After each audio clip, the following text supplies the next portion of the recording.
Iteftar on a Twitter, Lower House Speaker Iteftar announced on Saturday that the government and the Professional Associations Council agreed to continue dialogue on the amended income tax draft law, and to form a joint committee to look into amendments into the civil service bylaw before the upcoming Eid al-Fitr. The deal was reached at the end of a meeting between Prime Minister Hani Molki and the Professional Associations Council at the lower house, which was called for by Tarane to discuss the amended income tax draft law, which was recently referred to the legislature, triggering widespread protests and a strike. Youth gathered for the third consecutive day at different locations of the kingdom to protest the economic measures, with some demanding the government to step down. Meanwhile, the Senate will meet Sunday for consultations, its President Faisal Fayez announced yesterday.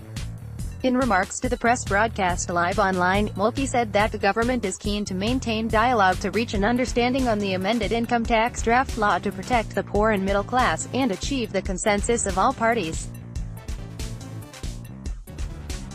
Molki added that 70% of the reform program has been completed, and, if the amended income tax law was passed, we would have completed the program to cross to safety in mid-2019. The Premier referred to the constitutional procedures with regard to legislation, explaining that sending the income tax draft law to the lower house does not mean the legislature's guaranteed approval of the bill, part of it, or any article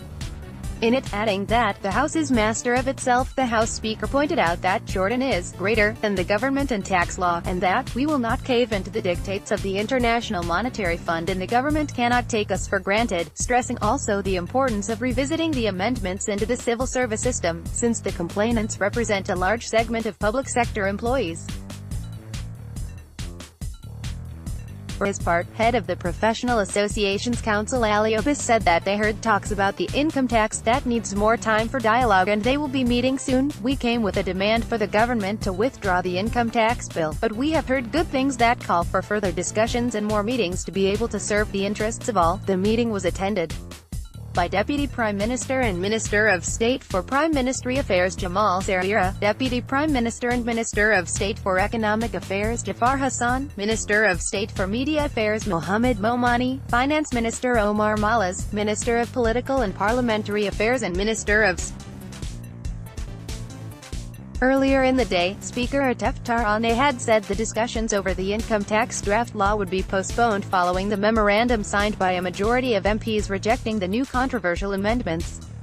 Before the plan was revived to bring the government and its critics to the negotiating table, a group of 78 lawmakers signed a memorandum late Friday night carrying their complete rejection of the bill. In their memo, a copy of which was sent to the Jordan Times, signatories cited keenness on the country's social and economic security as the main reason behind their rejection of the new law. They also said the government's intransigence and the centralism in decision-making have created a negative and nervous atmosphere in the whole country, in addition to infuriating the public. This all has had its impact on the prospects of any dialogue. This article has been adapted from its original source.